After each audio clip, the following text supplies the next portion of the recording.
تو پہلے جو بیان کیا ہے اس میں صرف اتنا کہ اشارۃ النص سے یہ معلوم ہوا کہ غیر مسلم کا غلبہ یہ ثبوت ملک کا سبب ہے.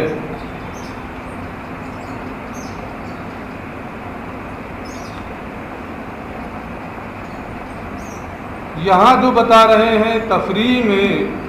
کہ اس سے ان مسائل کی تفریع کی جاتی ہے، استنباط کیا جاتا ہے، وہ یہ ہے کہ غلبے کے مسئلے کا حکم یعنی ملکیت کا ثابت ہونا یہ پا لیا جائے گا. ایک ہے سبب ثبوت ملک ہونا اور ایک ہے ملکیت کا ثابت ہو جانا. تو اشارۃ النص سے جو معلوم ہوا ہے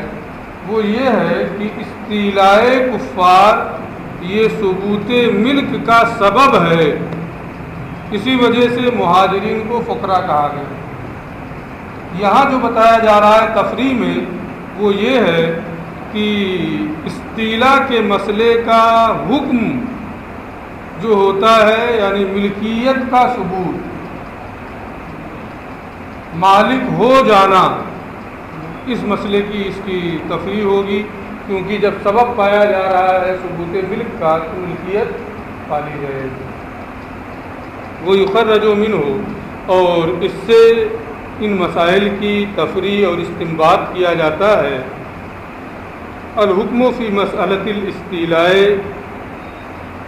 استیلاء کے مسئلے کا حکم یعنی جب کوئی غیر مسلم مسلمان کے مال پر غلبہ حاصل کر لے اور اسے دارالحرب لے کر کے چلا جائے تو وہ اس کا مالک ہو جائے گا. وہ حکم و ثبوت الملک للتاجر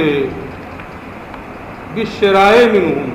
اب اگر کوئی مسلمان تاجر دارالحرب جائے اور ان سے اس مال کو خرید لے تو اس تاجر کی بھی ملکیت اس مال پر ثابت ہو جائے گی، کیونکہ اس نے مالک سے وہ چیز خریدی ہے. تو جب مالک سے وہ چیز خرید رہا ہے تو اس کی ملکیت اس پر وہ حکم و ثبوت الملک اور للتاجر بالشراء منہم، اور ان کفار سے غیر مسلموں سے خرید کر تاجر کے لیے ملکیت کے ثابت ہونے کے حکم کی تفریع کی جاتی ہے. یعنی اس تاجر کو ان سے خریدنے کے بعد میں اس شے پر ملکیت حاصل ہو جائے گی. وہ تصرفات ہی من البیع والہبۃ والعتاق، اور اس تاجر کے تصرفات یعنی اس چیز کو پھر بیچنا یا اس کا تاجر کا کسی کو وہ چیز ہبہ کرنا، یا غلام ہے باندی ہے تو تاجر کا اس مملوکہ باندی یا غلام کو آزاد کرنا، اس کے ان تمام تصرفات کے حکم کی تفریع کی جاتی ہے. یعنی جس طریقے سے اس تاجر کا ان سے خریدنا اور خریدنے کے بعد اس کی ملکیت کا ثابت ہونا یہ معلوم ہوتا ہے، اسی طریقے سے جب اس کی ملکیت تاجر کی خرید کر کے ثابت ہو گئی تو اس کے جمیع تصرفات اس مملوکہ چیز میں جائز ہوں گے. اسے وہ بیچ بھی سکتا ہے، ہبہ بھی کر سکتا ہے اور آزاد بھی کر سکتا ہے. وہ حکم و ثبوت الاستغناء میں، اور غنیمت کے ثبوت کا حکم کی بھی تفریع کی جاتی ہے. یعنی جب غیر مسلم مسلمان کے مال پر غلبہ حاصل کر کے دارالحرب لے کر کے چلے جائیں، ان کی ملکیت ثابت ہو گئی. اب اگر مسلمانوں نے ان پر حملہ کیا اور پھر وہ چیز انہیں حاصل ہوئی تو وہ مال غنیمت میں چیز شامل ہوگی. باقی اس کے جزوی مسائل یہ تمام چیزیں کتاب السیر قدوری میں آپ نے پڑھ لی ہوں گی کہ جب بین ہی وہ چیز مل جائے تو جو اس کا مالک ہے کیسے لے سکتا ہے، کیسے نہیں لے سکتا ہے، یہ تمام جزوی مسائل الگ ہیں، آپ اس کو قدوری میں پڑھیں۔ وہ حکم و ثبوت الاستغنا میں، اور جس طریقے سے دوسرے تمام اموال غنیمت کے ہوتے ہیں جب اس دارالحرب پر مسلمان قبضہ کر لے، اسی طریقے سے یہ بھی غنیمت میں شامل رہے گا۔ وہ حکم و ثبوت الاستغنا میں، اور اسے غنیمت مال غنیمت کے ثبوت کے حکم کی بھی تفریق کی جاتی ہے۔ وہ لفظ غنیمت کیوں نہیں لکھا، استغنا کیوں لکھا؟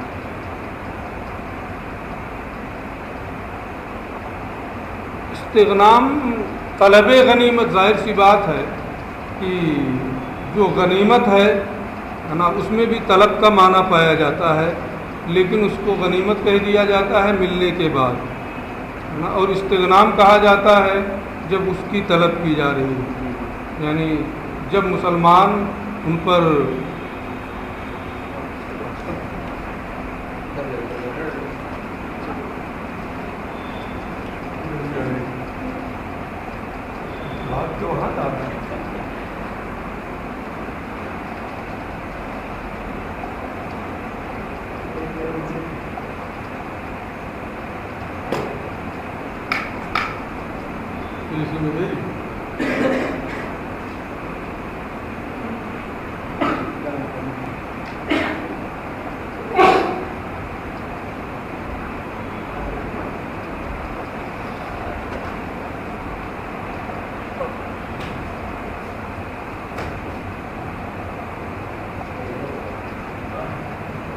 کہاں گئے؟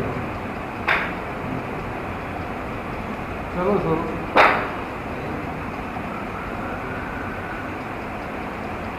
لے آیا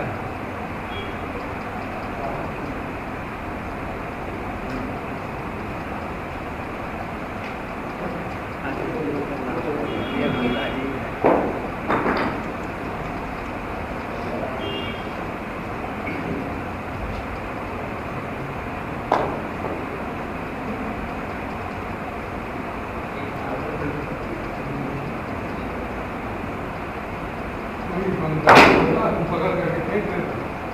کوئی ہے نہیں۔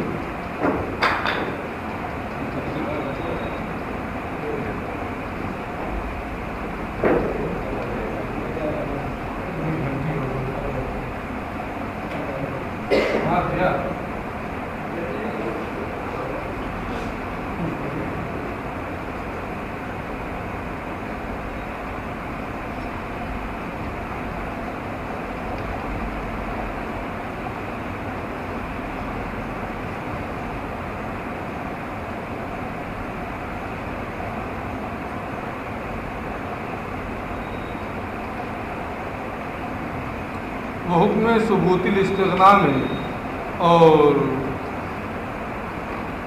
غنیمت کے ثابت ہونے کے حکم کی بھی اس میں تفریق کی جائے گی، کیونکہ جو عام مال ہے وہ تو غنیمت کا مال ہی ہوتا ہے، لیکن یہ مسلمان کا مال ہے بظاہر، پہلے تھا اور اب ان کے قبضے میں آ گیا ہے، تو اس پہ استغنام کے لفظ کا اس بنیاد پر اطلاق کیا گیا ہے۔ وہ ثبوت الملک للغازی، اور غازی کی ملکیت کے ثبوت کے حکم کی بھی تفریق کی جائے گی، یعنی جس نے حملہ کیا اور حملے کے بعد میں اس مال پر اسے غلبہ حاصل ہوا مسلمان نے، تو اس کی ملکیت اس پر ثابت ہو جائے گی۔ وہ اجزل مالک ان انتزاعہ من یدہ، اور جو قدیم مالک ہے، پرانا مالک ہے اس کا، وہ اس مال کو اس غازی کے ہاتھ سے چھیننے سے عاجز ہونے کے ہوگا، اور قدیم مالک کے عاجز ہونے کا حکم ان انتزاعہ من یدہ، اس غازی کے قبضے سے اس مال کے چھیننے سے، کہ وہ چاہے تو کہ اس کے ہاتھ سے چھین لے اس کی رضامندی کے بغیر، یہ ایسا نہیں کر سکتا ہے۔ تو یہ تمام مسائل اسی آیت کریمہ سے جو اشارۃ النص کے طریقے پر معلوم ہوا ہے کہ وہ سبب ثبوت ملک ہے، ان تمام مسائل کی اسی سبب ثبوت ملک ہونے پر تفریح کی جاتی ہے کہ جب کفار کی ملکیت ثابت ہو گئی تو یہ تمام مسائل اور تمام احکام اس کی بنیاد پر ان کا حکم بھی ثابت ہوگا۔ وہ تفریحات اور ان تمام مسائل کے تفریحات بھی یہاں پر متحقق ہوں گے، یعنی اگر باندھی ہے تو اس سے وطی کرنا بھی حلال ہوگا، اس کو آزاد کرنا بھی صحیح ہوگا، اور اس پر کوئی تاوان بھی اس کی بنیاد پر لازم نہیں آئے گا۔ پھر اشارۃ النص کی ایک اور مثال یہ ذکر کرتے ہیں، وَكَذَلِكَ قَوْلُهُ تَعَالَى، یوں ہی اللہ عز و جل کا یہ ارشاد، أُحِلَّ لَكُمْ لَيْلَةَ الصِّيَامِ الرَّفَثُ، کہ روزے کی راتوں میں تمہارے لیے عورتوں سے جماع حلال کیا گیا۔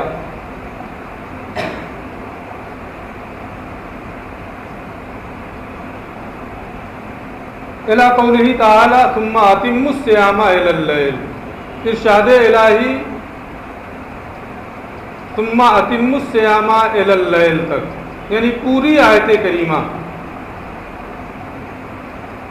جو ہے کلوا واشربوا حتی یتبین لکم الخیط الابیض من الخیط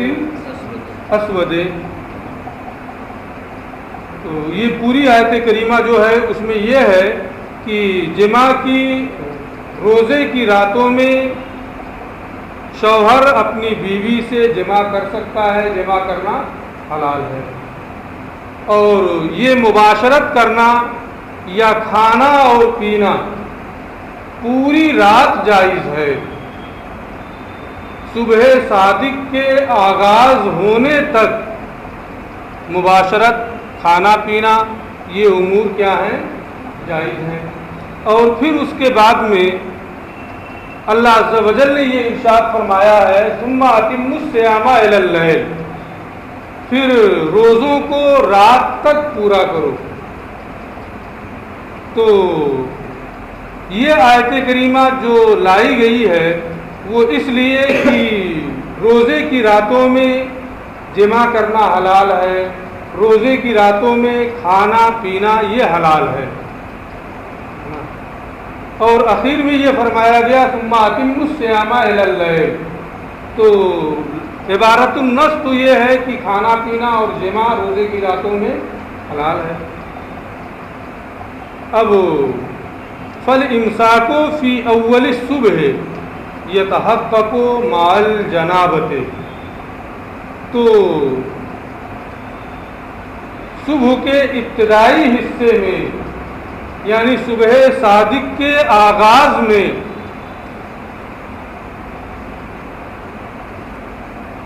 امساک رکنا، یتحقق مع الجنابۃ، باز رہنا، یہ پا لیا جائے گا جنابت کے ساتھ، یعنی جنبی ہو اور جنابت کے ساتھ میں وہ باز رہنا ممنوعات ثلاثہ سے یہ پا لیا جائے گا۔ یعنی اگر کوئی رات کے اخیر حصے تک، صبح کاذب کے آخری حصے تک جمع کرے اور پھر وہ اس سے باز آ جائے اور صبح صادق کا جب آغاز ہو اس وقت میں وہ جمع سے فارغ ہو، تو دونوں کے درمیان میں، صبح کاذب اور صبح صادق کے درمیان میں کوئی ایسا وقت نہیں ہے کہ وہ غسل کر لے اور روزے کی ابتدا بغیر جنابت کے کرے، بلکہ کوئی حد فاصل دونوں کے درمیان نہیں ہے۔ تو جب آخری جز تک اس کے لیے جمع کرنا حلال ہے، اور پھر اس کے بعد میں یہ ارشاد فرمایا گیا اتموا الصیام الی اللیل، تو صبح صادق کا جو ابتدائی حصہ ہوگا ظاہر سی بات ہے کہ وہ اس میں جنبی رہے گا، اور اس جنابت کی حالت میں بھی یہ حکم دیا گیا کہ روزے کو رات تک پورا کرو، یعنی روزے کا امساک کا معنی جنابت کے ہوتے ہوئے یہ پا لیا گیا اور اس کے پورے کرنے کا حکم دیا جا رہا ہے۔ یعنی غسل واجب ہے، غسل فرض ہے، پھر بھی روزے کی ابتدا ہو جائے گی، امساک پا لیا جائے گا۔ جنبی ہونا یہ روزے کے منافی نہیں ہے، یہ اشارۃ النص کے طریقے پر معلوم ہو رہا ہے۔ فالامساک فی اول الصبح، تو صبح کے آغاز میں یعنی طلوع صبح صادق کے وقت امساک یہ جنابت کے ساتھ پایا جائے گا، یعنی جماع سے تو باز آ گیا لیکن جنوبی رہے گا کیونکہ درمیان میں کوئی وقت فاصل نہیں ہے۔ لأن من ضرورت حل المباشرت الی الصبح، کیونکہ طلوع صبح صادق تک مباشرت کے حلال ہونے کی ضرورت سے، لأن من ضرورت حل المباشرت الی الصبح، صبح صادق تک مباشرت کے حلال ہونے کی ضرورت کی بنیاد پر یہ بدیہی ہے، ضروری ہے کہ صبح صادق تک مباشرت حلال ہے، صبح صادق کے آغاز تک۔ لأن من ضرورت حل المباشرت الی الصبح، صبح صادق تک مباشرت کے حلال ہونے کی ضرورت کی بنیاد پر ان یکون الجزء الاول من النہار مع وجود الجنابت، یہ ضروری ہے کہ دن کا پہلا جز جو ہے وہ جنابت کے ساتھ ہو، اس کی ضرورت سے ہے، یعنی صبح صادق کا پہلا جز جو ہے وہ جنابت کے ساتھ پایا جائے گا، کیونکہ صبح کاذب کے آخر وقت تک مباشرت حلال ہے، تو صبح صادق کا جو جزو اول ہوگا، یعنی دن کا جو جزو، وہیں سے دن کا آغاز ہوتا ہے، دن کا جو جزو اول ہوگا وہ جنابت کے ساتھ پایا جائے گا۔ والامساک فی ذلک الجزء صوم، اور جنابت کے باوجود صبح صادق کے اس حصے میں مباشرت سے باز رہنا یہ روزہ ہے۔ اسی لیے اللہ عز و جل نے حکم دیا ہے اتموا الصیام الی اللیل، اگر وہ روزہ نہ ہوتا تو اس روزے کے پورا کرنے کا بھی حکم نہیں ہوتا۔ تو جب جنابت کے ساتھ دن کا آغاز ہو رہا ہے، صبح صادق کے وقت اول جز میں وہ جنبی ہے اور اس کے پورا کرنے کا حکم ہو رہا ہے، اس کا مطلب یہ ہوا کہ وہ روزہ ہے، روزے کا آغاز ہو گیا ہے۔ والامساک فی ذلک الجزء صوم، اور اس صبح صادق کے پہلے جز میں مباشرت اور جماع سے باز رہنا یہ روزہ ہے۔ امر العبد باتمامہ، اسی لیے بندے کو اس کے پورا کرنے کا حکم دیا گیا ہے۔ اتموا الصیام الی اللیل فرمایا گیا ہے، اگر وہ روزہ نہ ہوتا تو اسے پورا کرنے کا حکم بھی نہ دیا جاتا۔ فکان ھذا اشارۃ، اس سے یہ معلوم ہوا اشارۃ النص کے ذریعے سے الی ان الجنابۃ لا تنافی الصوم، کہ جنوبی ہونا یہ روزے کے منافی نہیں ہے، کیونکہ صبح صادق کا آغاز جنابت کے ساتھ ہوا، اس کے باوجود وہ روزہ ہے اور اس کے پورا کرنے کا حکم دیا گیا۔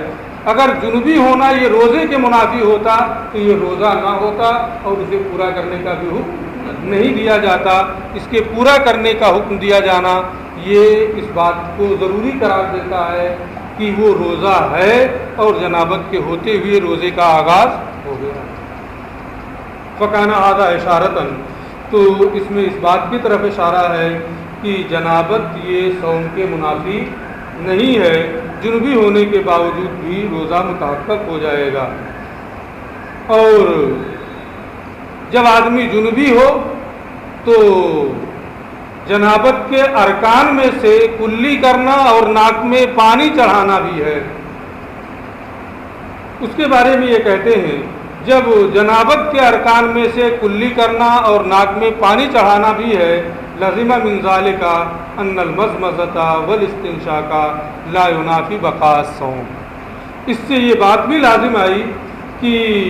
کلی کرنا اور ناک میں پانی چڑھانا یہ بقائے صوم کے منافی نہیں ہے، کیونکہ جب جنابت کے ہوتے ہوئے روزے کا آغاز ہو گیا، وہ جنوبی ہے تو غسل جنابت کرے گا اور اس میں کلی کرنا اور ناک میں پانی چڑھانا بھی ہے۔ اگر کلی کرنا اور ناک میں پانی چڑھانا یہ صوم کے منافی ہوتا تو جنوبی ہوتے ہوئے روزے کا آغاز نہیں ہو سکتا تھا۔ ولزم من ذالک، اور جنابت کے منافی صوم نہ ہونے سے یہ بات بھی لازم آتی ہے کی کلی کرنا اور ناک میں پانی چڑھانا لا ینافی بقاء الصوم، یہ روزے کے باقی رہنے کے منافی نہیں ہے۔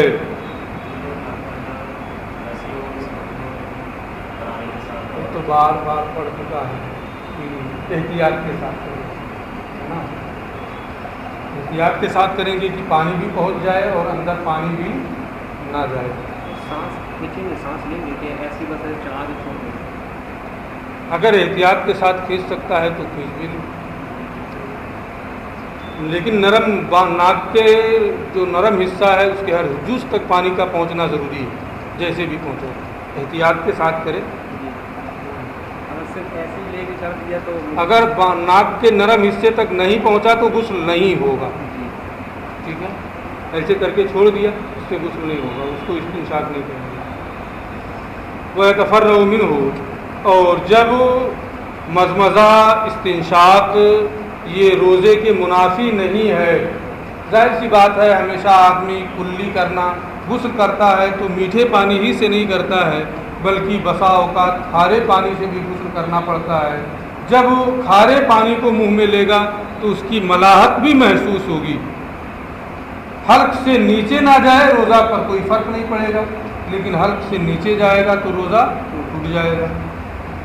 تو اگر صرف منہ میں رکھنے سے ملاحت محسوس ہوئی، اس کا کھارا پن محسوس ہوا، حلق کے نیچے نہیں گیا تو اس سے روزہ نہیں ٹوٹے گا۔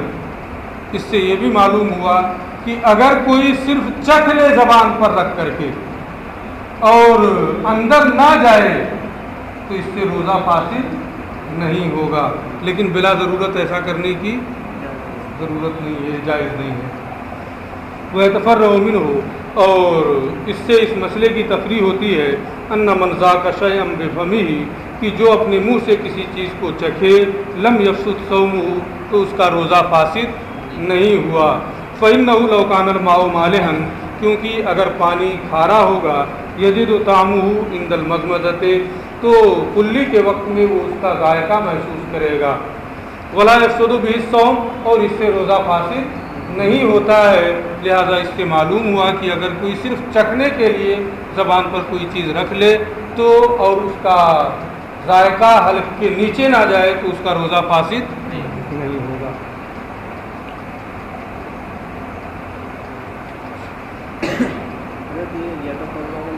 کون سی آیت سے یہ تفریح ہوئی؟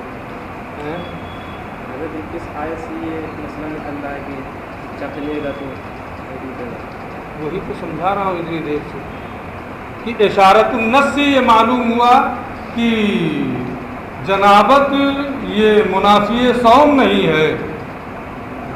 اور جنابت جب منافی صوم نہیں ہے اشارت النص سے معلوم ہوا،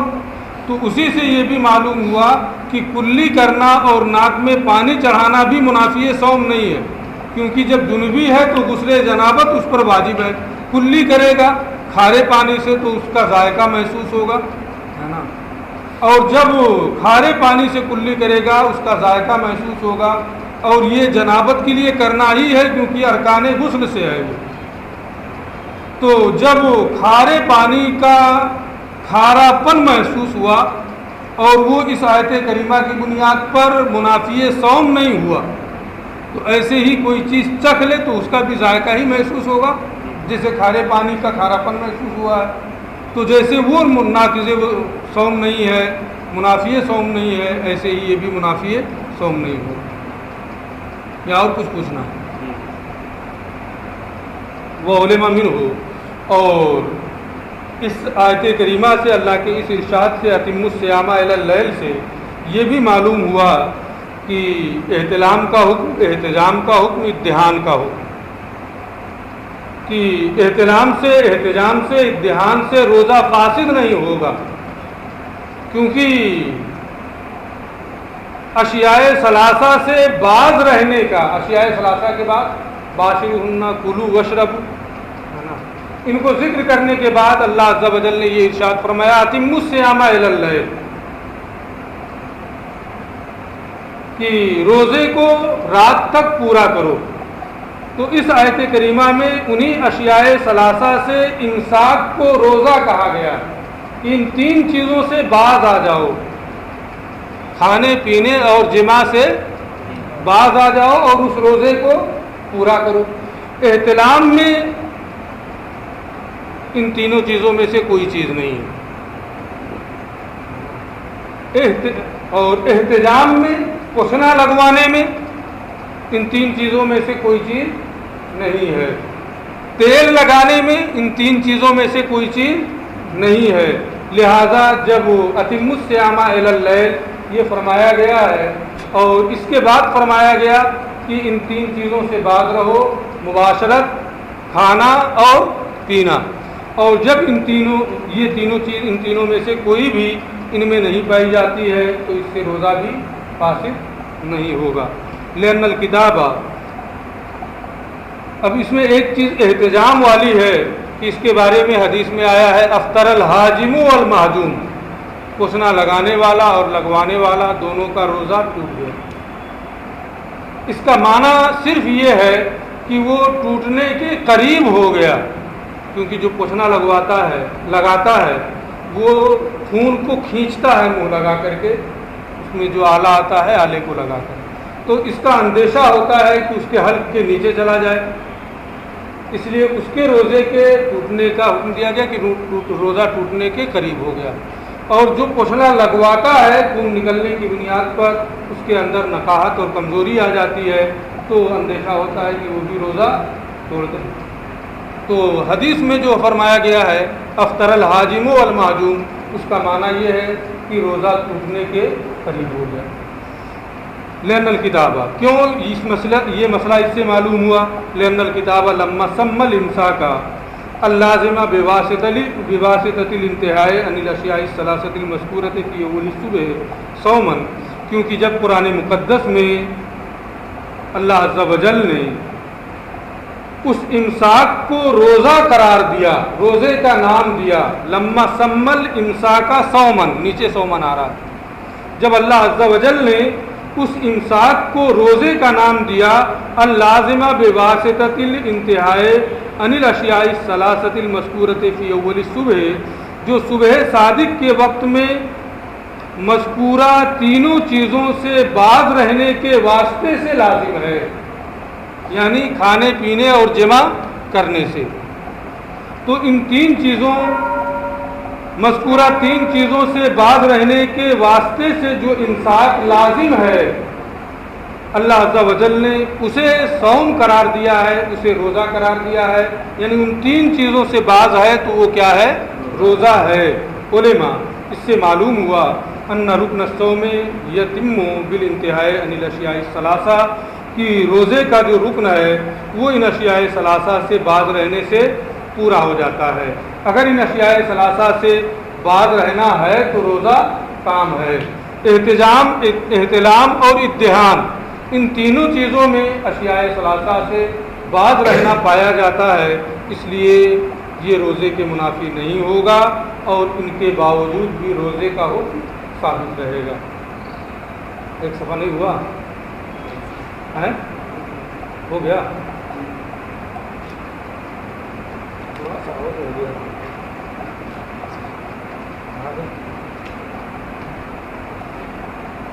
وعلى هذا يخرج الحكم في مسألة التبعید، اور اسی نص کی بنیاد پر، اسی آیت کریمہ کی وجہ سے تبعید کے مسئلے کے حکم کی تفریع کی جاتی ہے، اس مسئلے کو کبھی استنباط کیا جاتا ہے، یعنی روزے کے لیے رات ہی سے نیت کرنا ضروری ہے یا زوال سے پہلے بھی نیت کر سکتا ہے؟ ہمارے ائمہ کے نزدیک مختار مذہب یہ ہے کہ رات میں بھی نیت کرنا جائز ہے، لیکن زوال سے پہلے نیت کر لے تو یہ بھی جائز ہے، درست ہے۔ رات سے نیت کرنا ضروری نہیں ہے۔ امام شافعی رحمۃ اللہ تعالی علیہ کا مذہب یہ ہے کہ رات ہی سے نیت کرنا ضروری ہے۔ ان کی حدیث وہ حدیث پاک ہے جس میں یہ ہے کہ لا صیام لمن لم ینوی الصیام من اللیل، جو رات ہی سے روزے کی نیت نہ کرے اس کا روزہ نہیں ہے۔ لیکن ہماری دلیل جو ہے وہ یہ ہے کہ جس چیز کا حکم دیا گیا ہے، جب اس کی بجاوری کا ارادہ کیا جائے گا تو صوم کا جو حکم ہے اس وقت وہ متوجہ ہوگا. اور اللہ عز و جل نے جو یہ ارشاد فرمایا ہے اتم الصیام الی اللیل، یہ حکم جزو اول، نہار کے جزو اول کے بعد متوجہ ہوتا ہے. رات میں بھی نیت کر سکتا ہے اس حدیث پاک کی بنیاد پر، لیکن صبح صادق کے بعد زوال سے پہلے بھی نیت کرنا جائز ہے، وہ اس آیت کریمہ کی بنیاد پر، کیونکہ اللہ عز و جل نے حکم یہ دیا ہے اتم الصیام الی اللیل، رات تک روزے کو پورا کرو. اور یہ حکم متوجہ کب ہوگا؟ جب مامور بہی کی ادائیگی کا ارادہ کیا جائے. اور مامور بہی کی ادائیگی کا ارادہ کب ہوگا؟ صبح صادق کے وقت میں، یعنی جب دن کا آغاز ہو جائے اس وقت امر متوجہ ہوتا ہے اور اس وقت مامور بہی کی ادائیگی کا ارادہ ہوتا ہے. تو جس وقت امر متوجہ ہوا وہ طلوع صبح صادق کا وقت ہے. جب دن کا آغاز ہو گیا اس وقت امر متوجہ ہو رہا ہے، اور جب اس وقت امر متوجہ ہو رہا ہے تو اس وقت نیت کرنا بھی صحیح رہے گا. تو زوال کے بعد نیت کیوں نہیں کرتا آدمی؟ منع کیوں زوال کے بعد؟ اس سمے بھی تو کچھ کھایا پیے نہیں ہے تو نیت کر لیں. زوال کے بعد جو صبح صادق کا حکم ہے نا، وہ صبح صادق کا حکم بدل جاتا ہے. زوال کے بعد میں پھر دوسری نماز کا وقت آ جاتا ہے، صبح صادق کا وقت ختم ہو جاتا ہے. فإن قصد الاتيان بالمامور به، کیونکہ مامور به کی بجاوری کا ارادہ کرنا یہ انما یلزم عند توجہ الامر، یہ امر کے متوجہ ہونے کے وقت لازم ہوتا ہے. والامر، اور امر یہ کب متوجہ ہوتا ہے؟ انما یتوجہ بعد الجزء الاول، یہ جزء اول یعنی صبح صادق کے بعد متوجہ ہوتا ہے، کیونکہ اللہ کا ارشاد ہے اتم الصیام الی اللیل. تو جب صبح صادق کے بعد میں امر متوجہ ہوا، امر پایا گیا اور اسی وقت مامور بہی کی ادائیگی کا حکم بھی ہوا تو اس وقت نیت کرنے کی بھی اجازت ہوگی.